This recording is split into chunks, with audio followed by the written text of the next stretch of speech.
Mystère Radio.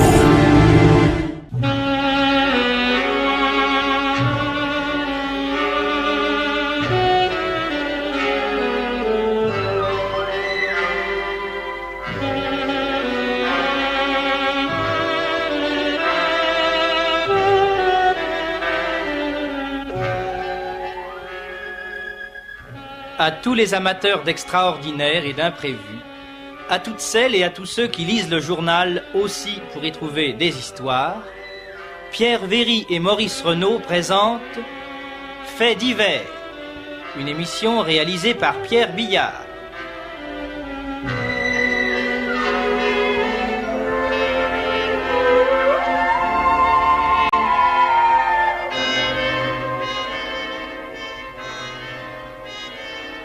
Vous pourrez entendre ce soir Son meilleur rôle, une nouvelle radiophonique d'Yves Jamiac, et Le petit courrier des amateurs de mystère et d'aventure avec Germaine Beaumont et Roger Régent.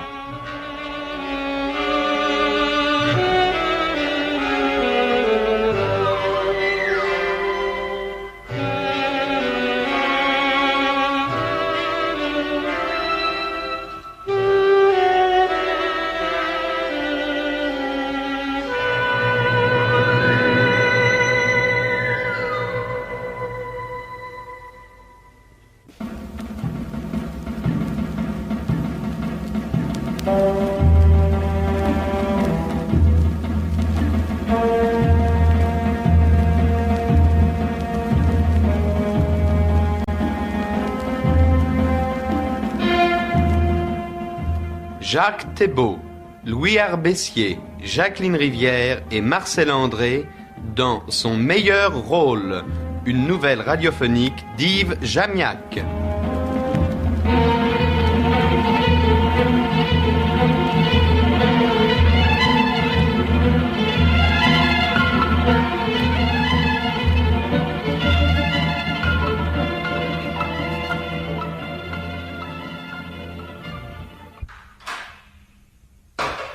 Monsieur Bergier.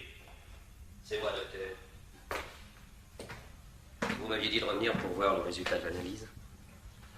Oui, j'ai justement votre fiche sur la table. Eh bien, monsieur Bergier, les résultats de l'analyse ne me permettent pas d'établir un diagnostic, comment dirais-je, absolument infaillible. Le mieux serait que je vous fasse hospitaliser dans un service d'observation. Quoi? Mais qu'est-ce que vous croyez donc que j'ai?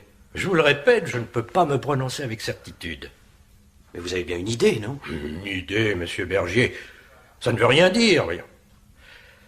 Je vais vous faire préparer une fiche d'observation. Pas la peine, je n'irai pas. Pourquoi? L'hôpital, très peu pour moi. Soyez non pas ridicule, mon ami. Il s'agit simplement d'une vingtaine de jours. Pas une seule minute. Si ce n'est pas grave, tant mieux. Si c'est grave, j'aime mieux crever en beauté. Je ne peux évidemment pas vous y contraindre. Mais croyez-moi, vous auriez le plus grand intérêt Ça va, dites-moi ce que j'ai, n'en parlons plus. Puisque je vous dis que je n'en sais rien, ne me posez pas de questions. Alors, pas de questions. Moi, je vais le savoir. Mais voyons, qu'est-ce que vous faites? Mais rendez-moi ma fiche, voyons. Là, on n'y arrivera pas, Bergier, rendez-moi cette fiche.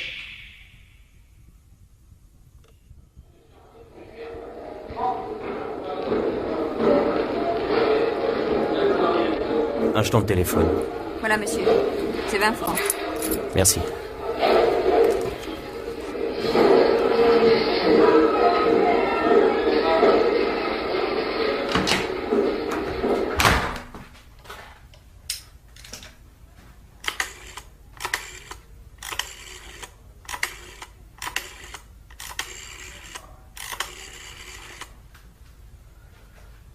Allô, Raoul?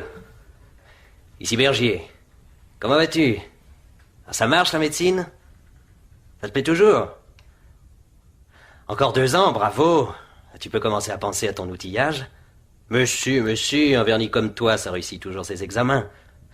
Et dis donc, un petit renseignement. Je discute avec des copains sur le sens du mot leucémie. Qu'est-ce que c'est au juste? Une sorte de cancer du sang. Oui, c'est bien ce que je leur disais. N'est-ce pas que ça ne pardonne pas? Bah tiens. Combien, 3 mois? Oui, c'est ce que je pensais. Merci, vieux. Oui, c'était un pari. Tu me fais gagner 1000 balles.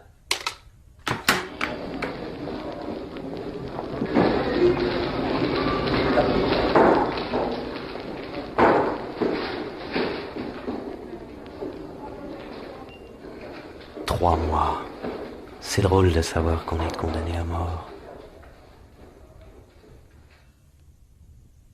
Alors, docteur? En ce qui me concerne, pas de mystère. La mort remonte à une douzaine d'heures environ. La fille a été étranglée avec un foulard ou quelque chose comme ça. Elle devait être assise devant sa coiffeuse, l'assassin l'a tirée en arrière. Ce n'est pas encore ce coup-là qui ajoutera un paragraphe au code médico-légal. À la prochaine, commissaire. Oui. Allez, les artistes, à vous de jouer. Tirez-moi le portrait de la vedette dans l'intimité de son boudoir. Aucune trace d'effraction, chef. Et dans le secrétaire, un coffret à bijoux intact avec de ces perlouses à faire bailler un cachot d'huîtres. Bon, le tout est de savoir où elle les pêchait.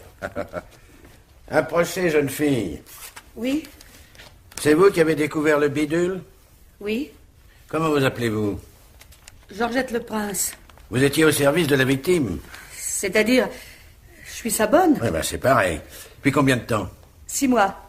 Oui. Alors ce matin, vous êtes arrivé? Comme chaque matin, vers 9h, j'ai fait le petit déjeuner dans la cuisine sans m'inquiéter, puis je suis entré avec le plateau dans la chambre de mademoiselle Et et le lit n'était pas défait. Oui. Alors vous avez frappé à la porte du boudoir Et on n'a pas répondu. Alors, Oui, alors vous avez ouvert la porte et c'est là que vous avez vu, etc. Enfin, on connaît le reste, oui. Et à part ça, la place était bonne? bah, oui. Beaucoup de travail? Oh, Elle recevait beaucoup? ah, forcément, quand on fait du cinéma, Des hommes? quelques-uns, mais tous des gens bien. Bien, comment, riches? Pas tous. Hein, particulièrement? Oui, mais je sais pas son nom. Jeunes? 40 ans, c'est jeune. Quand on est riche, oui. Elle la voyait souvent? Plusieurs fois par semaine. Ici? Oui, mais c'est pas lui qui a pu commettre le crime. Pourquoi? C'est un médecin. Et alors? Ben, un médecin, c'est fait pour guérir les gens. Merci pour la déduction. Et puis, Et puis quoi? parmi les moins riches, Il y a Monsieur François. François, comment? François Bergier. Il fait aussi du cinéma, mais pas comme mademoiselle. Lui, il débute. Quel âge? 32 ans. Valet de cœur. Il l'aimait? Et elle? Bah, Ouais, valet de cœur et la dame de trèfle. ah oui, mais c'est pas lui qui a tué. Pourquoi? Il est bien trop gentil. Un conseil, jeune fille. Si vous n'en trouvez pas à vous placer, faites-vous bonne sœur. Chef, un carnet de rendez-vous. Montre un peu. Voilà. Herbert. Ça vous dit quelque chose? Ah, je crois que c'est lui le médecin. Commissaire Regard. Le docteur Herbert? C'est bien ici. Entrez, monsieur, je vous prie. Le commissaire Veillard, docteur. Entrez, monsieur le commissaire. Excusez-moi d'abord de vous recevoir ici, mais j'ai un travail en cours et je ne peux absolument pas... Mais faites, docteur, je ne suis pas pressé. Non. Que cela ne vous empêche pas de m'expliquer ce qui me vaut l'honneur de votre visite.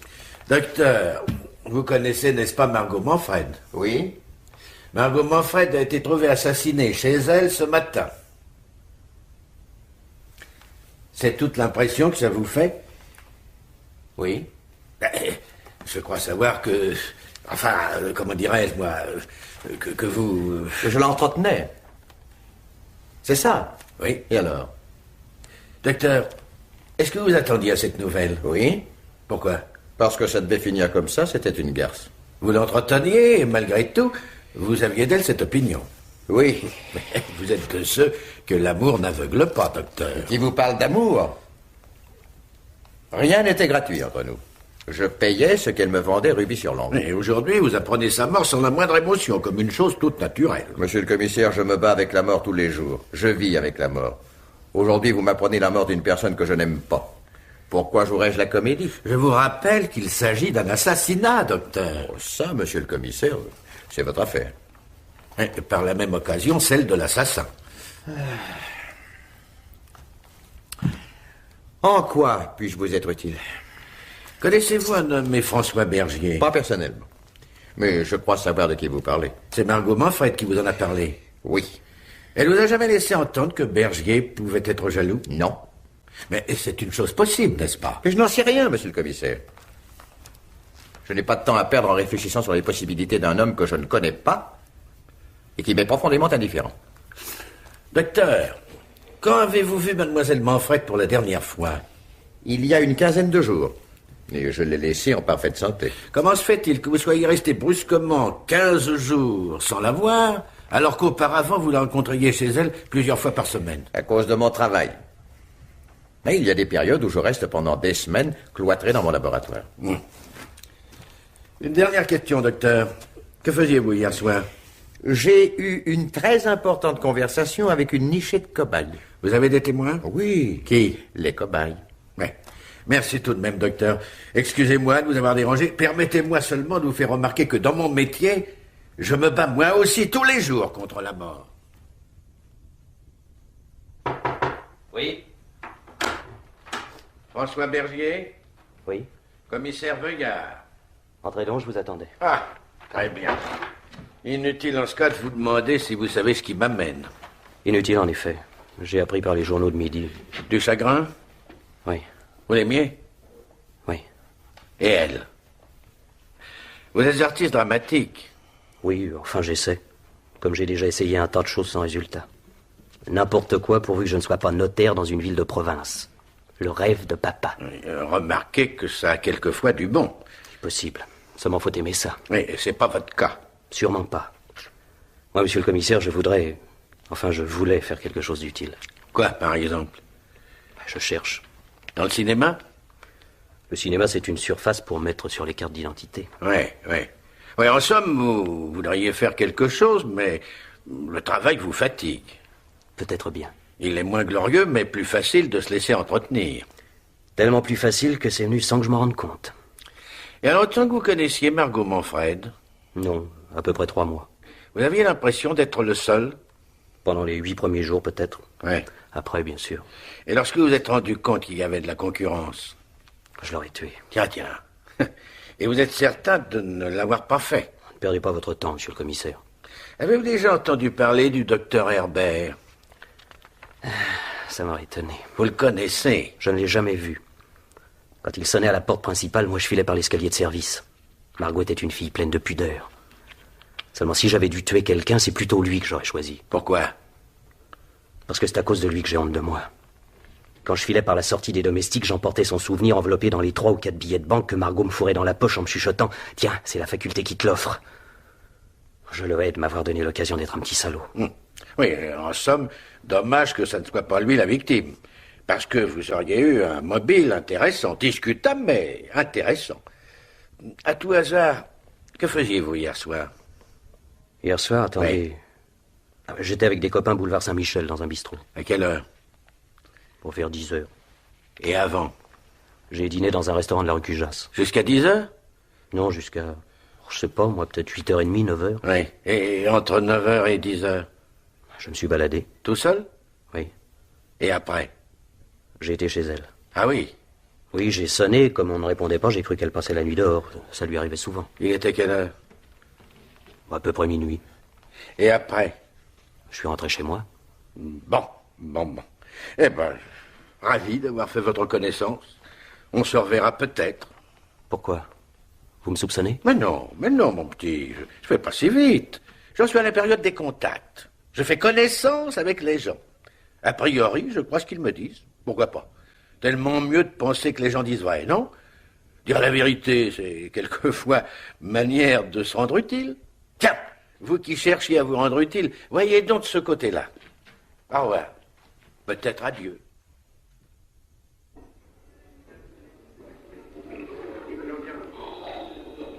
Et pour monsieur? Une fine. Docteur Herbert? Oui? François Bergier. Asseyez-vous. Qu'est-ce que vous prenez? Un café. Garçon. Garçon, un café. Tout de suite, monsieur. Vous fumez le cigare? Oui, mais pas de cela. Je vous remercie d'être venu. Vous croyez peut-être que c'est par amitié?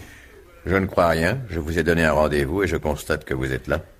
Je suis venu parce que je suppose qu'il s'agit de... Enfin... Oui. C'est moi qui l'ai tué. La fine et le café. Oui, merci. Où allez-vous? Vous avez encore quelque chose à me dire? Oui, asseyez-vous. Je vous en prie.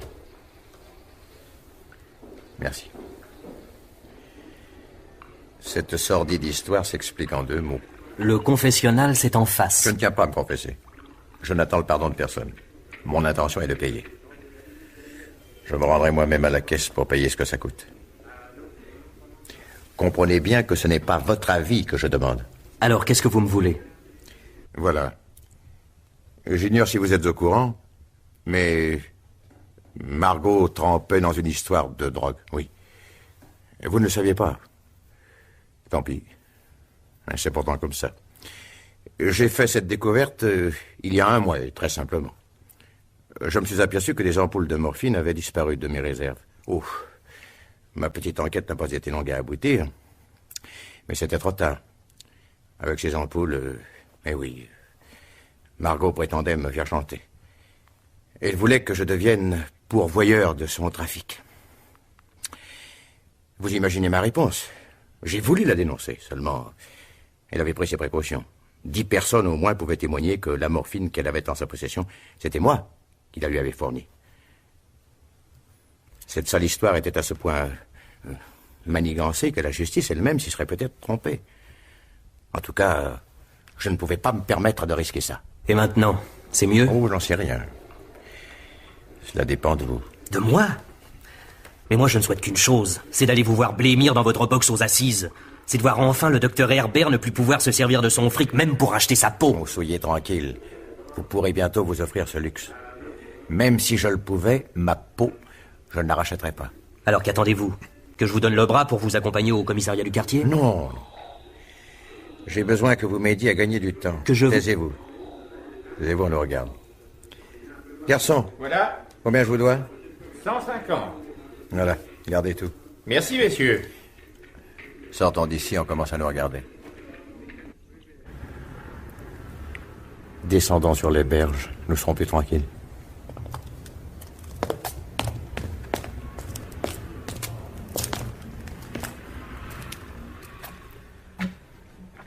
Si ma vie et ma profession avaient eu pour seule importance l'argent qui permet d'entretenir une garce, l'affaire serait vite réglée. Plus vite encore que vous ne le souhaitez. C'est lourd à porter un crime, monsieur Bergier. Mais voilà. Je n'ai pas le droit d'en finir pour l'instant. Oui. Depuis plusieurs années, je cherche un remède contre ce qu'on appelle la leucémie. La leucémie? Vous dites bien la leucémie? Oui. Vous ne savez peut-être pas ce que c'est. Si. Enfin, je crois que si. Il n'existe aucun remède. Oh, je crois que je suis sur la bonne voie. Je suis même très avancé. J'ai en cours une expérience décisive. Et sauf mauvaise surprise, je crois que d'ici 2 mois, nous serons fixés. Dans 2 mois, je publierai. 2 mois. Entendez? Alors?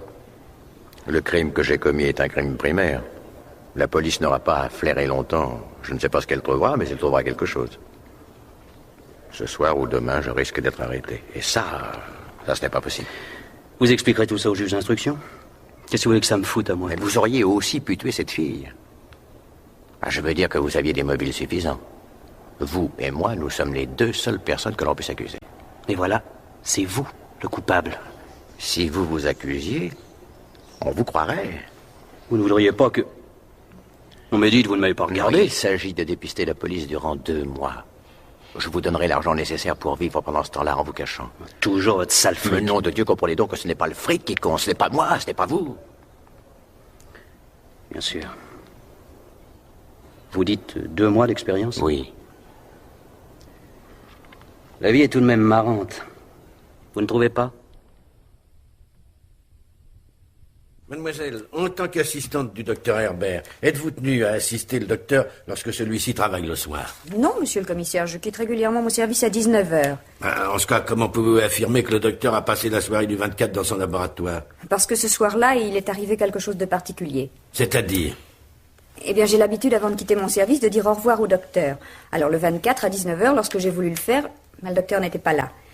Comme je n'ai pas la clé et qu'il est impossible de laisser le laboratoire ouvert lorsqu'il n'y a personne, alors j'ai dû attendre son retour. Vous saviez qu'il allait revenir? C'était évident, il y avait ses lunettes sur la table, son manteau était accroché au vestiaire et ses instruments de travail étaient, enfin, si je puis dire, en attente. Oui, en somme, tout vous donnait à penser qu'il était sorti précipitamment. Oui, le docteur se souvient fréquemment à la dernière minute d'un rendez-vous, d'une course à faire. Et il est effectivement revenu? Oui, vers 10 heures. Tiens, vous avez attendu près de 3 heures?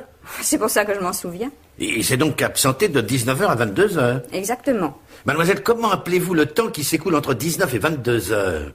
Je ne comprends pas, monsieur le commissaire. Vous m'affirmiez que le docteur avait passé toute la soirée dans son laboratoire. Mais à partir de 22h, j'affirme qu'il était dans son laboratoire. Oui, seulement ce qu'il a pu faire à partir de 22h, moi je m'en fous. Est-ce qu'il a reçu des visites dans la journée du 24? Et le docteur ne reçoit jamais de visite durant son travail. Alors des coups de téléphone? Quelques-uns. Il prend lui-même ses communications? Non, c'est moi qui les lui passe. Avant de les lui passer, demandez-vous le nom de la personne? Oui. Qui lui a téléphoné dans la journée du 24? Je ne m'en souviens plus. Cherchez. Mais puisque je vous dis que je ne m'en souviens plus... La dernière communication qu'il a reçue ce jour-là. La dernière, c'était... Qui? Je ne m'en souviens plus. C'était pas une femme, par hasard? C'était pas un peu avant 19h, par hasard? Elle ne s'appelait pas Margot Manfred, par hasard? Non, monsieur le commissaire, non. Oui, merci, mademoiselle. Vous pouvez vous retirer. Georges, chef, prenez 2 hommes avec vous. Je veux Herbert dans mon bureau d'ici 1 heure. Bien, chef. Allô, qui? Un instant, Georges. Oui, chef. Passez-le-moi. Allô, le commissaire Veillard? Ici Bergier, François Bergier. Monsieur le commissaire, j'ai beaucoup réfléchi à votre conseil. Vous vous souvenez? Dire la vérité, c'est quelquefois manière de se rendre utile. Alors voilà, je crois que je vais me rendre utile. C'est moi qui ai tué Margot Manfred. Allô? Alors, chef, on peut y aller pour la pêche au toubib? Minute. La politesse avant tout. Nous sommes invités par le jeune Macro. Il est parti ce matin comme un fou, il avait une valise à la main. Je l'ai arrêté sur le pas de la loge pour lui demander où je devais lui faire suivre son courrier. Il m'a répondu comme ça que ça n'avait pas d'importance, vu que de toute manière, un jour ou l'autre, tout le monde saurait son adresse par les journaux. Ces types-là, ça a des prétentions, c'est pas croyable. Vous y fiez pas. Pour être sur les journaux, je vous garantis qu'il y sera. Comment était-il habillé? Une gabardine grise. Nous répétons. François Bergier, âgé de 32 ans, 1m75 environ, cheveux noirs, cicatrice à la base du menton. L'homme est vêtu d'une gabardine grise. Allô, la police? Ici le gérant de l'hôtel de l'Union, rue du Pot de Fer. Voilà, nous avons un client inscrit sur le nom de Duval, mais la femme de chambre a trouvé au pied de son lit une enveloppe portant le nom de François Bergier. Le type a une gabardine grise et une cicatrice au menton. Faudrait peut-être voir. C'est sa chambre? Oui, monsieur le commissaire. Ses bagages? Il n'a que cette valise. Allez, Georges, ouvre. Elle est fermée à clé, chef. Et alors, il te faut un serrurier? À quelle heure est-il sorti? Vers 8 heures ce matin. Bien entendu, il ne vous a rien dit. Ah si, justement, il m'a dit qu'il attendait une visite et que si la personne venait, je pouvais lui donner cette adresse. Oui, alors donnez, la visite attendue est arrivée. Maryse Vandreuil, 23 rue des Saints-Pères. Alors, cette valise, ça vient? Ça y est, chef. L'inventaire. Du linge sale, quelques bouquins et regardez. Qu'est-ce que c'est que ça? Un foulard torsadé aussi serré qu'une corde. Un foulard de femme, ce qu'on cherche depuis 15 jours. Le foulard du crime. Oui, ça va, mon vieux, pas de cinéma, hein. Du linge, des bouquins et un foulard. Torsadé? Oui, d'accord, torsadé. Pour la peine, tu restes en faction jusqu'au retour du torsadeur. Bon. Une planque de tourpeau. Pas besoin de te faire de bile. Et pourquoi, chef? Parce qu'il ne reviendra sûrement pas. Mais équipera la chambre et le petit déjeuner. La loi vous autorise à déposer une plainte pour grivellerie. Une plainte, j'ai que ça à faire. Alors vous plaignez pas. Voyons, on a dit Maryse Vandreuil, 23 rue des Saints-Pères. Qui est là? Police, ouvrez. Maryse Vandreuil? Oui. Nous recherchons un nommé François Bergier. Il vient de partir. Tant pis. Ça fera une fashion de plus sur le trottoir. Si ça continue, il faudra prendre des extras. Et l'affaire Bergier, qu'est-ce qu'on en fait? Ah oui, le gag quotidien. Oui, aujourd'hui, Bergier échappe à la police à la sortie d'un cinéma. Encore. La police arrive 3 minutes trop tard dans un bistrot, Bergier est protégé par la fermeture d'un portillon automatique, et ça fait plus d'1 mois que ça dure. Ça suffit comme ça, 10 lignes, pas plus. Foutez-moi ça en page 4 dans les nouvelles brèves. Roulez. Qui est là?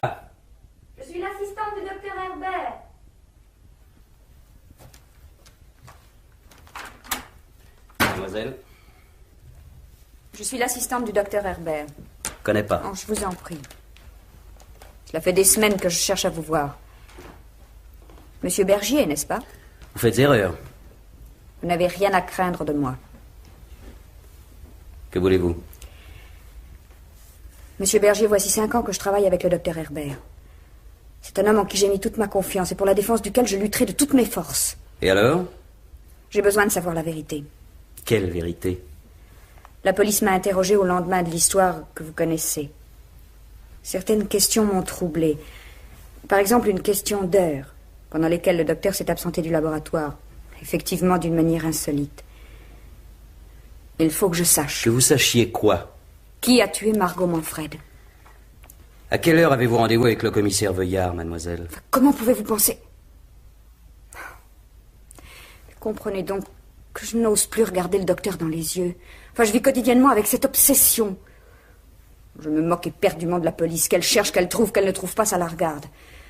Enfin, je veux savoir pour moi-même, pour l'image que je me suis faite de lui, pour tout ce qu'il représente pour moi. Je veux savoir si le docteur est coupable. Et s'il était coupable, qu'est-ce que ça changerait? C'est une question à laquelle je n'ose pas répondre. Alors, à quoi ça sert tout ça? Toute cette considération, tout cet attachement, si tout disparaît au moindre coup dur? Hein? D'abord, si je n'étais pas coupable, pourquoi me serais-je accusé? Alors pourquoi êtes-vous en rapport avec le docteur? Qui vous a raconté ça? Vous le rencontrez chaque semaine sur les berges de la Seine. Je vous ai suivi. C'est du reste comme ça que j'ai eu votre adresse. Votre tort est de vous mêler de choses qui ne vous regardent pas. Ça fait travailler votre imagination.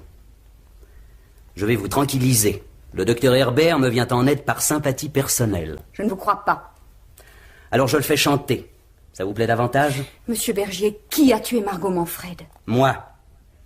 Regardez bien comment c'est fait un criminel. Un homme traqué. Ça vit dans une petite chambre d'hôtel de dernier ordre. Ça tremble à chaque fois que les marches de l'escalier craquent. Ça rase les murs, ça ne dort plus, ça guette. C'est toujours prêt à bondir. Regardez bien. Quel rapport est-ce que ça peut avoir avec un savant qui colle calmement son œil sur le verre d'un microscope? Oui, vous avez raison. Bien sûr que j'ai raison. Retournez au laboratoire, ne pensez plus à tout ça. Ni à moi, ni au reste. Une seule chose compte. La communication que fera dans 8 jours votre patron à l'Académie de médecine. Quoi?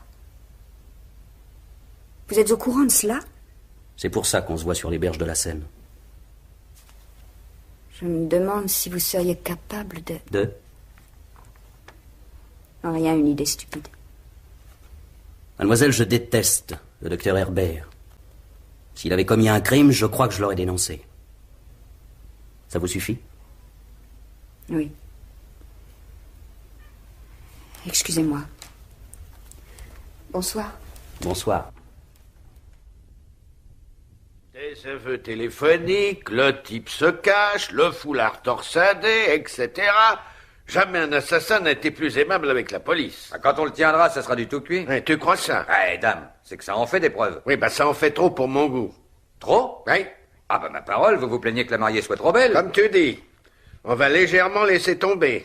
Comment? Mais vous n'allez tout de même pas vous laisser décourager parce qu'il joue à l'anguille. Ce type-là nous sonne dans tous les coins de Paris et nous arrivons comme des larbins. J'en ai marre. Oh, enfin quoi, on finira bien par l'arrêter. Pourquoi faire? Pour s'apercevoir qu'il s'est foutu de nous? Qu'est-ce que vous voulez dire? Quel est l'intérêt pour un criminel de mettre lui-même la police à ses trousses? C'est peut-être un jeu. Oui, justement, je ne joue plus. À partir d'aujourd'hui, on va travailler. Allô? Oui? Quoi? On le signale où ça? Dans un hôtel près de la Nation? Oui, bon, merci, mon vieux. Dites à l'indicateur de lui souhaiter bonne nuit de notre part. Oh, vous avez tort, chef. Peut-être que cette fois, on le tient. On tient du vent. Vous pariez tout ce que vous voulez que ça lui fera beaucoup plus d'effet de voir qu'on l'oublie. Moi, dans tout ça, il n'y a que l'assassin qui m'intéresse. Justement, on risque de le cueillir. Oui, à la course à pied. Merci. Bon, alors, qu'est-ce qu'on fait? On cherche une preuve. Qu'est-ce qu'il vous faut, alors? Ce qu'il me faut? Je vais te le dire. L'emploi du temps du docteur Herbert le soir du 24 entre 19 et 22 heures. Voilà ce qu'il me faut. Je vous apporte l'argent, Bergier. Ça marche au laboratoire? Dans 4 jours, c'est fini. C'est donc la dernière fois que nous nous rencontrons sur les berges de la Seine. Bien. Je crois que je dois vous remercier. Je suis payé suivant le contrat, ça me suffit. C'est vraiment pour l'argent que vous avez fait ça? L'argent et la publicité. Il est vrai que ça n'a pas d'odeur. Si, mais on apprend vite à se boucher le nez. Au fait, j'ai eu la visite de votre assistante. Comment? Oui, elle avait des doutes. Et alors? Ne craignez rien. Je vous ai laissé sur votre piédestal. Vous avez peut-être eu tort. Je ne me suis pas posé de questions. De toute manière, dans 4 jours... Vous pouvez savoir, vous, ce qui peut se passer en 4 jours? Dites-moi, Toubib, ça va sauver combien de monde, votre découverte? Je ne sais pas. Des milliers de gens, sans doute. Vous avez de la veine. Si. C'est encore vous qui avez de la veine. Oui. Même si dans 4 jours... Je ne me plains pas. Je ne me suis jamais plaint de devoir payer. Parce que vous êtes riche. Mais cette fois, je ne parle pas d'argent. Moi non plus. Au fond, on aurait pu être des amis. Faut croire que non. Vous me gardez toujours une sérieuse dent, n'est-ce pas? Oui. Je ne reviens jamais en arrière. Pourquoi?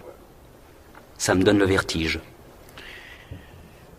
Tout à l'heure, vous me demandiez combien de gens seraient sauvés grâce à ma découverte. Eh bien? Eh bien, je pense que c'est aussi grâce à vous. Oh, ne me flottez donc pas. Je pique. Oh, mais ça ne change rien, c'est comme ça. Si vous voulez.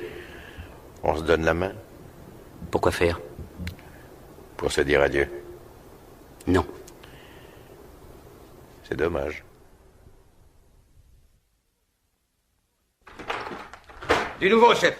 J'écoute. Nous avons filé le Toubib comme convenu. Et alors? Ça nous a conduit sur les berges de la Seine près des Tournelles. Tiens. Il a l'âme bucolique. Ah, ça, j'en sais rien. Mais ce que je peux vous dire, c'est qu'il avait rendez-vous. Avec qui? Bah, ça, je vous le donne en 1000. Bergier? Bah, vous avez gagné.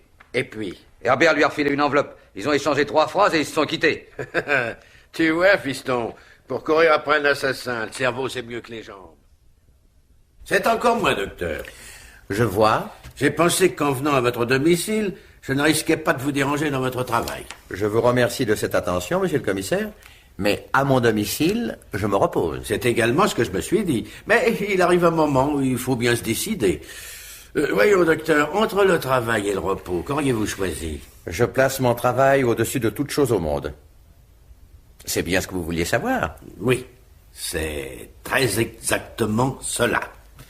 Ce qui n'empêche pas, bien entendu, d'être sensible à certaines détentes. Je n'en trouve guère que chez moi, parmi mes livres. Vous ne vous promenez jamais, docteur? Non, l'accueil et le vacarme de la capitale me fatiguent. Je vous comprends. Remarquez qu'il existe encore des endroits dans Paris où le calme règne. Certains squares, certaines vieilles rues, certains coins tranquilles. Ah oui, je sais. Je vais quelquefois sur les berges de la Seine. Docteur, le coin des amoureux. Il ne faut pas s'y fier. Dieu sait ce qui se trame dans ces endroits d'apparence calme. Et vous devez du reste le savoir mieux que moi. Mieux que vous, docteur. Ça n'est pas dit. Oh non, ne vous faites pas plus modeste que vous ne l'êtes. Vous connaissez très bien votre métier. Oui, c'est vrai. Et ça n'est pas toujours agréable. Un drôle de métier très antipathique. Le tout, c'est de ne pas se croire éternellement le chat qui court après une souris. Voyez-vous, docteur, pour moi, découvrir un coupable, ce n'est jamais une victoire. Si le coupable est une crapule, un ivrogne, un demi-fou, je vois pas de quoi je pourrais me vanter. Si le coupable, au contraire, est un homme digne de ce nom, j'ai presque honte. Car en ce cas, je me sens pas meilleur que lui. Mais excusez-moi de parler autant de mon métier alors que j'étais surtout venu pour parler du vôtre. Je vous écoute, monsieur le commissaire. J'ai lu dans les journaux que vous vous apprêtiez à faire une communication d'une extrême importance à l'Académie de médecine. C'est exact. Dans 2 jours. C'est, je pense, l'aboutissement de vos travaux. Le résultat de plusieurs années de recherche. Et dans 2 jours, docteur, après cette communication, avez-vous d'autres projets? Je ne parle jamais de mes projets avant de pouvoir les mettre à exécution. Si cela vous intéresse, monsieur le commissaire, revenez me voir dans 2 jours. Ça m'intéresse énormément. Ben voilà. Puis-je compter être reçu? Je ne manque jamais à mes rendez-vous. Ah, en ce cas, je prends note. Vendredi 25, docteur Herbert. Au revoir, docteur. Au revoir, monsieur le commissaire.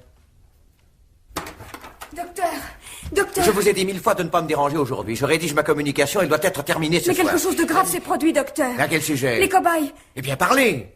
Les cobayes sont morts, docteur. Non. Oh non, c'est pas possible, mais c'est pas possible, bon Dieu.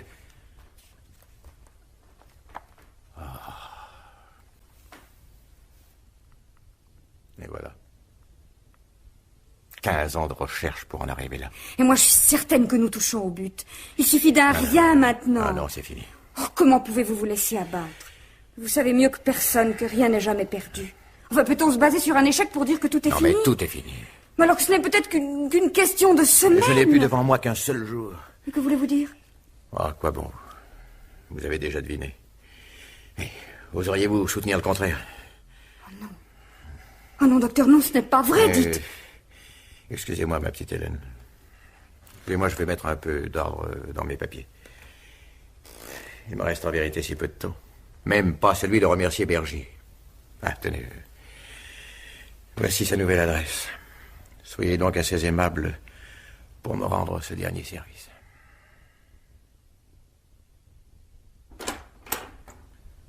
Ah, c'est vous? Oui.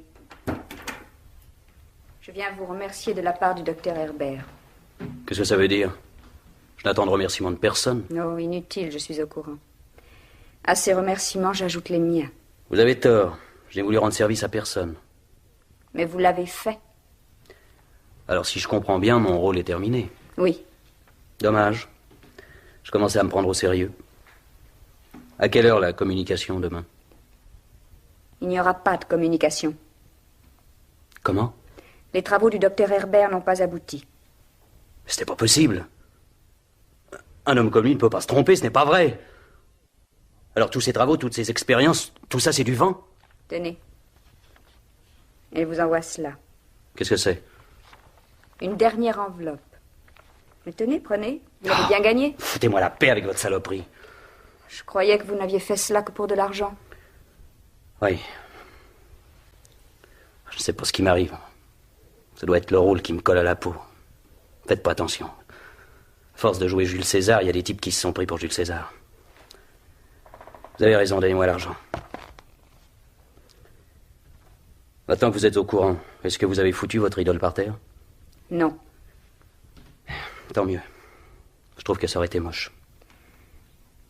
Au revoir, monsieur Bergier. Bonne chance. La chance. Pour ce qui me reste, si elle me venait, je pourrais même pas m'en servir.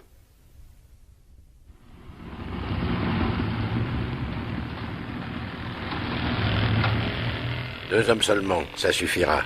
On ne risque pas de casse? Pas une égratignure. Ah, c'est trop facile. On va pas ça. C'est pas toujours la châtaigne qui me donne le trac. À vous entendre, chef, on pourrait croire qu'on arrête que des honnêtes gens. Oui, allez, pas de salade. Rendez-vous dans 1 heure. Bonjour, docteur. Que venez-vous faire ici, Bergier? Vous venez assister au spectacle? Je vous préviens, vous allez être déçus. Je partirai d'ici comme si j'allais à mon laboratoire. Ce n'est pas la plus mauvaise manière de cabotiner. Ordinairement, ces sorties-là sont applaudies. Que voulez-vous? Je n'aime pas qu'on m'enlève un rôle. C'est-à-dire? Parfois au théâtre, quand la direction est près de la faillite, les acteurs essaient de redresser la situation en jouant à l'œil, pour l'amour de l'art. Surtout quand la pièce est bonne. Oh, je ne vois pas le rapport. Combien vous faut-il encore de temps pour revoir vos travaux? Je vous remercie, Bergier, mais ce n'est plus possible. Quand on investit de gros capitaux dans une affaire, si ces capitaux ne suffisent pas, il faut en remettre encore un peu. Sans ça, on perd tout. Alors combien de temps vous faut-il encore? J'ai rendez-vous à 2 heures avec le commissaire Veuillard. Ici? Oui. C'est vous qui l'avez prévenu? Non, mais il connaît son métier. Vous avez avoué? Il ne m'a pas posé de questions précises, mais nous nous sommes compris. Ah, je vois ça d'ici. Les sous-entendus qui veulent tout dire. Jusqu'au moment où on décide qu'ils ne signifient rien. Avez-vous nettement dit « je suis coupable » Non. Ont-ils seulement une seule preuve matérielle? Non. Tandis que moi, je continue à gueuler que j'ai tué. Ça fait longtemps qu'il ne vous croit plus. Je m'en fous. Tant que je m'accuserai, ils seront obligés d'en tenir compte. Combien de temps vous faut-il encore? Mais pourquoi tout cela, Bergier? Je vous ai demandé combien de gens seraient sauvés grâce à votre découverte. Et vous m'avez répondu que c'était aussi grâce à moi. Vous vous souvenez? Moi, je n'avais jamais pensé à ce côté-là. En me disant ça, vous ne savez pas ce que vous avez fait. Vous n'êtes plus seul à décider, docteur. Nous sommes devenus des associés. Mais c'est de la folie, ça ne sert à rien. On ne peut pas toujours tricher. Continuez vos travaux, vous appelez ça tricher, vous? Tricher contre qui? Contre des lois bien morales qui vous enverront pourrir derrière les grilles d'une prison? Et quelles lois protégeront ceux qui seront appelés à crever demain faute d'un remède qui ne sera pas sorti de votre crâne? Mes recherches peuvent durer encore très longtemps. Il faudrait que je les reprenne par le début. C'est votre affaire, moi je n'y connais rien. Mais si je ne trouve jamais... Je vous fais confiance. Je ne marche pas, mon petit. Il y a des dettes insupportables que l'on doit payer soi-même. Mais qu'est-ce que vous chantez là? On paye toujours pour les autres. On ne fait que ça. Et puis quoi, si votre conscience vous fait mal, ça vous regarde. Ça n'intéresse personne. Ils me trouveront certainement des circonstances atténuantes. Et vous vous en taperez pour 20 ans. Vous aurez 65 piges quand vous sortirez, avec votre conscience bien lavée. Inutile, Berger, ma décision est prise. Nous avons assez fait de romans, comme ça. Revenons à la vie telle qu'elle est, avec ses chutes logiques et plates. N'y ajoutez pas un héroïsme qui coûte cher et que tout le monde prendra pour un mauvais mélo. Qui ça, tout le monde? Personne ne le saura. Mais tout le monde le sait déjà. Quelle serait ma vie au milieu de tous ces gens qui ne sont pas dupes? Votre vie? Mais vous ne vous imaginez pas par hasard, docteur, que je vous propose tout ça pour que vous puissiez mener une existence agréable? Votre vie ne compte que dans la mesure où elle sert aux autres. C'est aux autres que vous appartenez. Et il ne manquerait plus que ça, que vous repreniez vos pantoufles et votre fric comme si rien ne s'était passé. J'espère bien qu'elle vous travaillera cette histoire, et qu'elle vous poursuivra tellement que vous n'oserez plus lever le nez de dessus votre microscope. À quoi cela servirait si ce n'était pas comme ça? Vous avez commis un crime, docteur, et je vous condamne aux travaux forcés. Sa santé. Docteur, l'autre jour je vous ai refusé la main. Aujourd'hui c'est moi qui vous l'attends. Non, attendez, c'est moi qui ouvre. Qu'est-ce que vous faites ici? Je vous attendais. Sommes-nous toujours d'accord pour le rendez-vous, docteur? Vous voyez bien qu'il est d'accord puisqu'il me l'a fait savoir. Ça fait des semaines qu'il me talonne pour que je me donne. Il a fini par me convaincre que ce serait mieux comme ça. Il paraît que vous n'aimez pas quand on joue au plus malin. Alors, qu'attendez-vous? Je suis prêt, profitez-en. J'avais cru comprendre, docteur, que... Que? C'est bon. Alors, parlons clairement. Où êtes-vous allé, docteur, le soir du crime, entre 19 et 22 heures? Chez Margot Manfred. Et c'est là, monsieur le commissaire, qu'il m'a surpris en train de l'étrangler. C'est vrai, docteur? Oui. Alors, en route, Bergier. Regardez la belle sortie, docteur. Après une sortie comme ça, on ne peut pas revenir en arrière, même pour saluer. On est liés pour toujours. À la vie, à la mort. Regardez la belle sortie, docteur! Une sortie de 6 étages! Berger, vous êtes fou! Vite, là, Berger!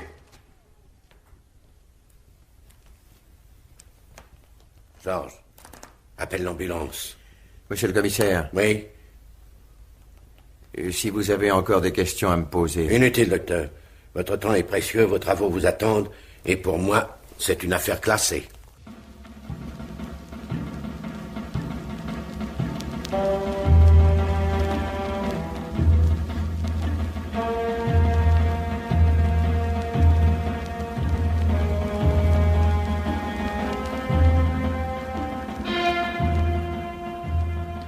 Son meilleur rôle.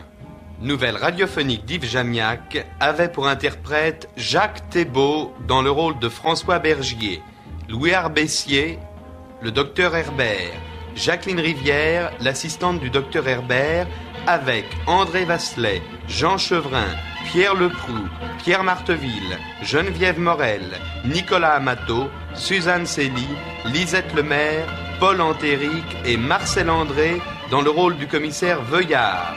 Bruitage Gabriel de Rivage, prise de son Jean Delanduc, opérateur Charles Marié.